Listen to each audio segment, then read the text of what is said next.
श्री श्री राधा रमणो जयति भजनिताय गौर राधे श्याम जप हरि कृष्ण हरे राम।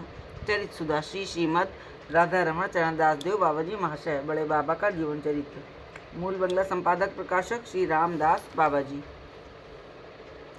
केदार बाबू के बगीचे में निवास करते समय कोई भी उनसे बिना पूछे कुछ न कर सकता। यहाँ तक कि क्या रसोई बनेगी और कितने परिमाण में बनेगी ये भी बाबा से पूछा जाता तो 7-8 व्यक्तियों की रसोई बनाने को कहते। पर भोग के पश्चात प्रायः 25-30 व्यक्तियों का एक साथ बैठकर प्रसाद पाना भी जरूरी था।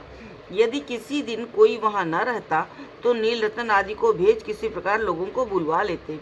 किसी दिन यदि कोई कहता लोग अधिक होंगे इसलिए कुछ अधिक दाल भात करवा दिया जाए तो क्रुद्ध होकर कहते, बाबा जिसका जो काम है करे, तुम्हें रसोई बनाकर भोग देना है भोग दे दो, परोसने का दायित्व तुम्हारे ऊपर नहीं है। निताई चांद के प्रसाद से क्या कोई वंचित रह सकता है? तुम जब अंत में प्रसाद पाते हो तो तुम्हें कुछ कम पड़ता है क्या? साथी लोग निरुत्तर। वास्तव में 7-8 लोगों की रसोई बनती और 25-30 व्यक्ति पेट भर खाते। किसी दिन भी किसी को एक मुट्ठी कम नहीं पड़ा।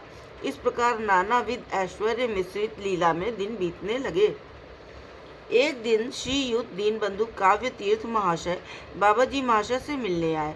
उनके हाथ में सोने की अंगूठी घड़ी चेन थी और वे सोने के तार में पूरे तरह के ताबीज पहने थे। वे जैसे ही बाबा जी महाशय के सम्मुख उपस्थित हुए, आदेश हुआ, सिर्फ पहनने के कपड़े छोड़ बाकी जो कुछ तुम्हारे शरीर पर है राधा कुंड में फेंक दो। काव्य तीर्थ महाशय पहले किंकर्तव्य विमूढ़ हो खड़े हो रहे, फिर आज्ञा गुरुणाम विचारणीया कहते कहते सब चीजें राधा कुंड के बीच में फेंक आए और बाबा जी महाशय को प्रणाम कर उनके पास बैठ गए। नाना रूप तत्व कथा चल रही थी। 2 घंटे बीत गए। इस बीच न जाने कितने लोगों के घड़ी चेन अंगूठी हार ताबीज आदि राधा कुंड में फेंके गए। ये देख काव्य तीर्थ महाशय मन ही मन सोच रहे थे, बाबा जी महाशय ये क्या कर रहे हैं? कुछ समझ में नहीं आ रहा। मन जब तक बंधन मुक्त न हो बाहर की वस्तुओं के परित्याग से क्या लाभ? इतने मूल्य की वस्तुएं जल में फेंकने के बजाय किसी सत्कार में लगाई जा सकती थी। कहीं बाबा जी महाशय का दिमाग तो खराब नहीं हो गया है? कुछ समझ में नहीं आ रहा इत्यादि। बाबा जी महाशय मृदु मुस्कान के साथ बोले, क्यों रे काव्य तीर्थ, इतनी कीमती चीजें जल में फेंककर तुझे बड़ा कष्ट हो रहा है ना? अच्छा, इतना कहे एकदम राधा कुंड में कूद पड़े और घाट के निकट एक डुबकी लगाकर काव्य तीर्थ महाशय और उपस्थित अन्य लोगों के घड़ी चेन अंगूठी इत्यादि निकाल लाए और काव्य तीर्थ महाशय की सब चीजें हाथ में ले उनसे बोले, क्यों ये तो सब तुम्हारी है ना? सब लोग देखकर अवाक। काव्य तीर्थ महाशय चुप। सब एक दूसरे से कहने लगे, कैसे आश्चर्य की बात है, भिन्न भिन्न समय पर भिन्न भिन्न स्थानों में चीजें फेंकी गईं।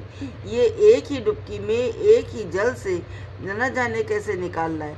थोड़ी देर बाद काव्य तीर्थ महाशय साश्रु गदगद कंठ से बोले, अपनी चीजों के लोभ के कारण मेरे मन में ये विचार नहीं आया था।